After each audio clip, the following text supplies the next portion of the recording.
শিবির উচ্চত ঘুরে দাঁড়াক, সফল কামিয়াবি হোক হেফাজত, কামিয়াবি হোক জুলাই যোদ্ধারা, কামিয়াবি হোক ইনকিলাব মঞ্চ, কামিয়াবি হোক পেনাকি দাদার ভক্ত অনুসারীরা।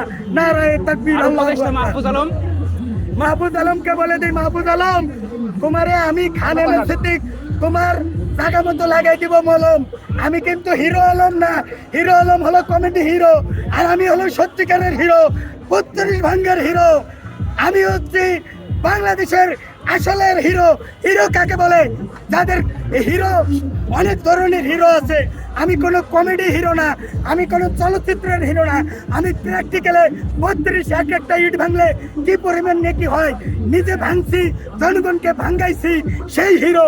সুতরাং মাহফুজ আলম তোমারে কিন্তু জায়গা মতো লাগাই দিব মলম। এখনো তুমি ঠিক হয়ে যাও।